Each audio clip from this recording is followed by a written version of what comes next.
3 note down कर लिया है। इसमें क्या कह रहे हैं, in each of the following slope of the line is given. हमें कह रहे हैं हमें लाइन का स्लोप दिया हुआ है, हमें what is the slope of a line, हमें एक लाइन का स्लोप निकालना है। पहली जो कि पैरेलल है, दूसरी जो कि परपेंडिकुलर है। तो हमारे पास m जो हम इसे जो हमें लाइन का स्लोप दिया हुआ है इसे m दे देते हैं, पैरेलल को हम दे देंगे और परपेंडिकुलर को m दे देंगे सिंपली। अब पैरेलल, अगर दो लाइंस पैरेलल है तो उनका स्लोप इक्वल आएगा। क्यों? पहले हम लिख लेते हैं ए पैरेलल। पैरेलल में क्या होता है, m और m1 इक्वल होगा। क्यों? क्योंकि दोनों लाइन ए की यानी दोनों लाइन पैरेलल है, इस वजह से m equal to m1।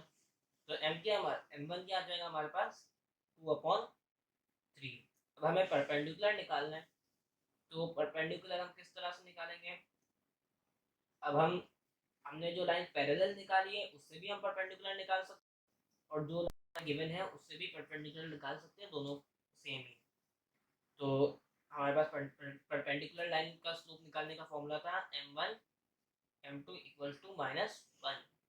m1 लिख देते हैं 2/3, m2 equal to -1, m2 equal to -3/2। पहला आंसर हो गया हमारे पास ये, दूसरा आंसर हो जाएगा हमारे पास ये। पार्ट नंबर 2 नोट डाउन कर लिया है। ये हमें लाइन का स्लोप दिया हुआ है, इसे हम m नेम दे देते हैं, m इक्वल टू -7/2। अब पैरेलल निकालना है सबसे पहले। तो हम पैरेलल का स्लोप क्या होता है, इक्वल होता है। तो m equal to m1, m1 क्या आ जाएगा हमारे पास -7/2। अभी हमें परपेंडिकुलर निकालना है, तो उसका फॉर्मूला भी हमारे पास है।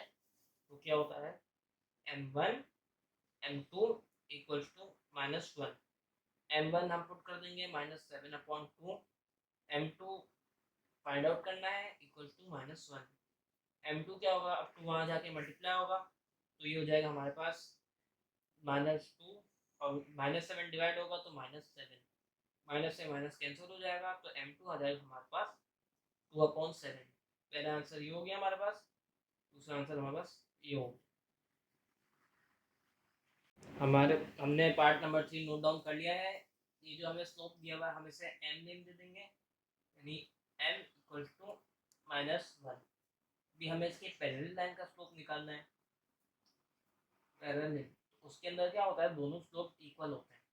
तो m इक्वल टू m1, यानी m1 क्या आएगा हमारे पास -1। अब हमें परपेंडिकुलर का निकालना है, तो किस तरह से निकलेगा, उसके लिए हमने फॉर्मूला पढ़ा था m1 m2 equal to -1। m1 हमारे पास -1 है, m2 equal to -1, m2 equal to -1/-1, minus से माइनस कैंसिल, m2 आ जाएगा हमारे पास 1।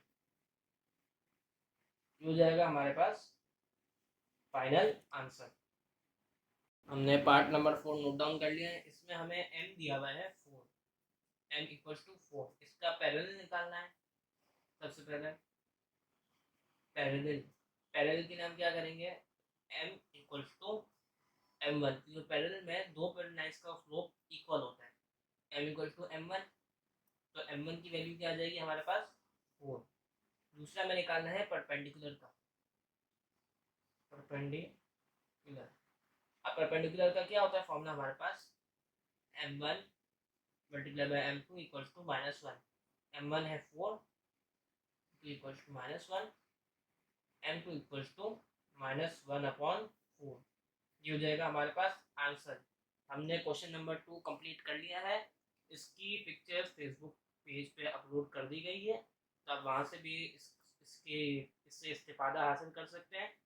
डिस्क्रिप्शन में व्हाट्सएप ग्रुप का भी लिंक दिया हुआ है, व्हाट्सएप चैनल का भी दिया हुआ है, और जिस किसी को जो भी क्वेश्चन हो वो कमेंट सेक्शन में भी पूछ सकते हैं।